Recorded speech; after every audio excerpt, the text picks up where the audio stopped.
ভগৱান শিৱক সন্তুষ্ট কেনেকৈ কৰিব? শিৱক সন্তুষ্ট কৰিবলৈ সোমবাৰে এইকেইটা কাম কৰক।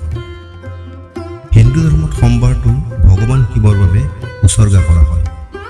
ভগৱান শিৱক সন্তুষ্ট কৰিবলৈ বেছিভাগ মহিলা আৰু ছোৱালীয়ে সোমবাৰে উপবাস ৰাখে আৰু নিজৰ প্ৰতিটো ইচ্ছা পূৰণৰ বাবে আশীৰ্বাদ লাভ কৰে।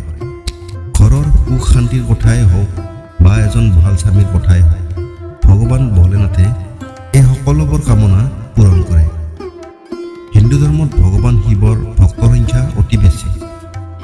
বিশ্বাস অনুসৰি ভগৱান শিৱক সন্তুষ্ট কৰিবলৈ কেৱল প্ৰকৃত ভক্তিৰ প্ৰয়োজনীয়। কোৱা হয় যে ভগৱান শিৱক সন্তুষ্ট কৰি তেওঁৰ আশীৰ্বাদ লাভৰ বাবে সোমবাৰে কিছু ব্যৱস্থা গ্ৰহণ কৰিব লাগে।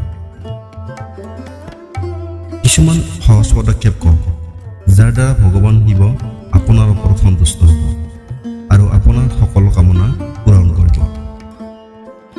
সোমবাৰে এই সহজ ব্যৱস্থাখিনি কৰাটো উপকাৰী হ'ব। নম্বৰ 1, ভগৱান শিৱক সন্তুষ্ট কৰিবলৈ বগা, সেউজীয়া, হালধীয়া, ৰঙা বা আকাশী ৰঙৰ কাপোৰ পিন্ধি গা ধোৱা আৰু পূজা কৰিব লাগে। নম্বৰ 2, ভগৱান ভোলেনাথক অক্ষত অৰ্থাৎ চাউল পূজা কৰি অৰ্পণ কৰক। নম্বৰ 3, সোমবাৰে দৈ, বগা কাপোৰ, গাখীৰ আৰু চেনি দান কৰাটো উত্তম বুলি বিবেচিত হয়। ভগৱান ভোলেনাথে এইবোৰ দান কৰিলে নিজৰ ভক্তসকলৰ ওপৰত সন্তুষ্ট হয়। নম্বৰ 4, যদি আপুনি ধনৰ অভাৱ বা দৰিদ্ৰতাৰ দৰে সমস্যাৰ সন্মুখীন হৈছে, তেন্তে সোমবাৰে শিৱ ৰক্ষা তুষ্ট আবৃত্তি কৰিলে আপোনাৰ বাবে উপকাৰী হ'ব। নম্বৰ 5, যদি কোনো ব্যক্তিয়ে পিতৰা দোষত আক্ৰান্ত হৈ আৰ্থিক সংকটৰ মাজেৰে পাৰ হৈ আছে, তেন্তে সোমবাৰে সন্ধিয়া কেঁচা চাউলৰ সৈতে মিহলি কলা তিল দান কৰিব লাগে। এই মাপকাঠিৰে ঘৰত থকা ধন শস্যৰ ভঁৰালবোৰ ভৰি পৰে। নম্বৰ 6, চন্দ্ৰদোষৰ প্ৰভাৱ কম কৰিবলৈ যিজন ব্যক্তিৰ ৰাশিফলত চন্দ্ৰ আক্ৰান্ত হৈছে, তেওঁ বগা কাপোৰ পিন্ধি কপালত চন্দনৰ তিলক লগাই ঘৰৰ পৰা ওলাই যাব লাগে।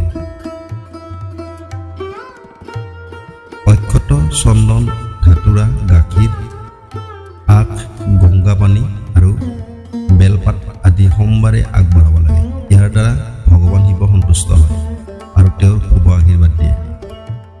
নম্বৰ 8, ঘৰৰ সুখ শান্তি আৰু সমৃদ্ধি কঢ়িয়াই আনিবলৈ সোমবাৰে শিৱ ভোলেনাথক ঘি, চেনি আৰু ঘেঁহুৰ আটাৰে তৈয়াৰী ভোগ আগবঢ়াই তাৰ পিছত তেওঁক আৰতি প্ৰদান কৰিলে সুফল পোৱা হয় বুলি কোৱা হয়।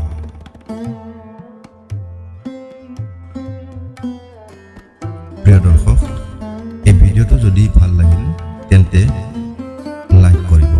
এনেধৰণৰ আৰু ভিডিঅ' পাবলৈ আছামিজ মটিভেশ্যন SP এই চেনেলটো ছাবস্ক্ৰাইব কৰিব।